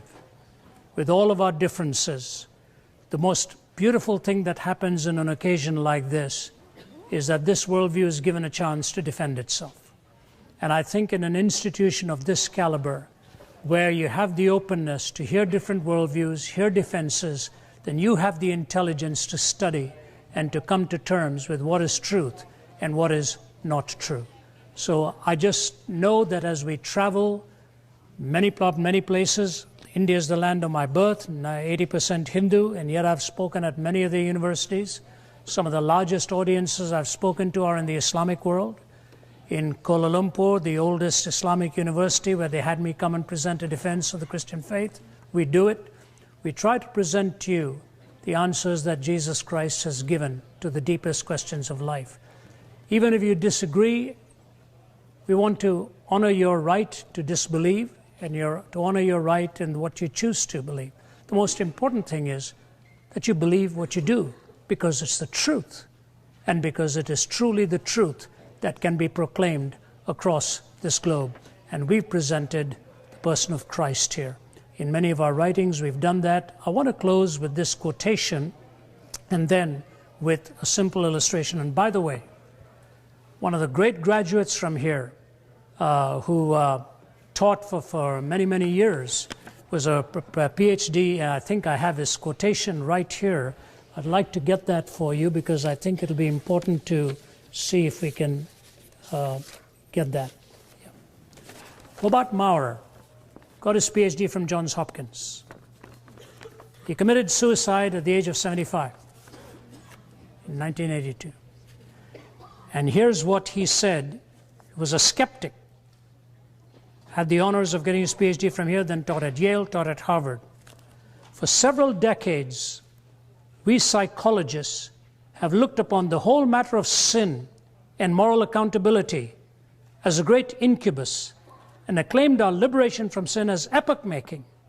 But at length we have discovered that to be free in this sense, that is to have the experience of being sick rather than being sinful, is to also court the danger of becoming lost. This danger is, I believe, betokened by the widespread interest in existentialism which we are presently witnessing, in becoming amoral, ethically neutral, and free. We have cut the very roots of our being, lost our deeper sense of selfhood and identity, and with neurotics themselves now find ourselves asking, who am I? What is my deepest destiny? What does living really mean? And then he quotes the Anna Russell folk song. At 3, I had a feeling of ambivalence towards my brothers, and so it followed naturally. I poisoned all my lovers. But now I'm happy I have learned the lesson this has taught, that everything I do that's wrong is someone else's fault. Evil can be talked about for hours. My question to you is this: have you seen the evil in your own heart? Forget the externality of evil. Have you seen the evil in your own heart? James Stewart of Scotland said, "It is a glorious phrase that he led captivity captive. The very triumphs of his foes it means he used for their defeat. He compelled their dark achievements to subserve his ends, not theirs. They nailed him to the tree, not knowing by that very act they were bringing the world to his feet. They gave him a cross, not guessing that he would make it a throne. They flung him outside the gates to die, not knowing in that very moment they were lifting up all the gates of the universe to let the King of Glory come in. They thought to root out his doctrines, not understanding that they were implanting imperishably in the hearts of men the very name they intended to destroy. They thought they had God with his back to the wall, pinned and helpless and defeated. They did not know it was God himself who had tracked them down to that point. Here's the closing statement he makes. Jesus did not conquer in spite of the dark mystery of evil. He conquered through it. He did not conquer in spite of the dark mystery of evil. He conquered through it. I've lived with 2 metal rods in my back from L3 to S1 and 8 screws bolting me down after an injury. For 27 years, I lived with unbearable pain. And something incredible happened last year. I won't go into that. But when you wake up in the morning and not know if you're going to be able to even bend down to tie a shoelace, when you can't pick up your bag that's more than 3 pounds. I travel with an assistant because of my broken back. Pain is a horrible thing in life, but I have learned through that pain how precious God is in his presence and helps you to conquer through it. I just want you to know that pain is not easy for us when we bear it. I lost both of my parents in my 20s. And you never look at the world the same way. But as Muggeridge said, I believe with all of it that some of the greatest experiences in life have come not through pleasure, but through what I have learned in pain. And maybe that's what the cross of Jesus Christ signifies. In the 1960s, I heard a song by the Kingston Trio. It's a desert traveler going through with all the bottles of water, and he's getting thirsty as the water finishes. He doesn't know what he's going to do.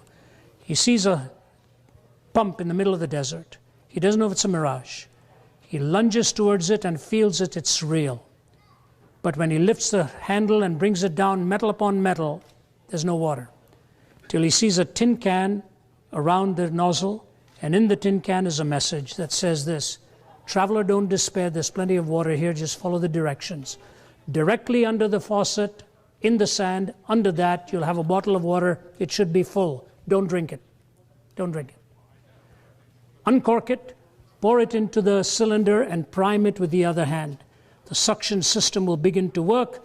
Water will come gushing out. You can drink all the water you want, refill all the bottles you've got. Don't forget to fill up that one bottle and put it back for the next person passing by.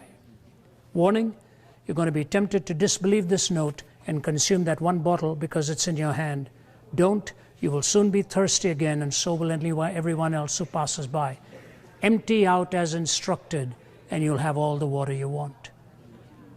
Let me write the songs of a nation. I don't care who writes its laws. Life's like that. You can choose to consume it on yourself, and you'll soon be empty.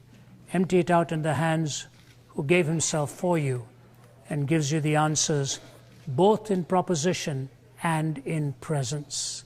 And in his presence, you find that peace that passes all understanding and the hope that lies beyond the grave. He wept, knowing pain is real, but he raised him from the dead, knowing that he is the author of life as well. May you find that author. I want to thank Johns Hopkins for making it possible for us to be here, and all of the organizing committee. What a tribute to the great halls of learning. I hope you can have more forums like this. Thank you for giving us a warm welcome. God bless you.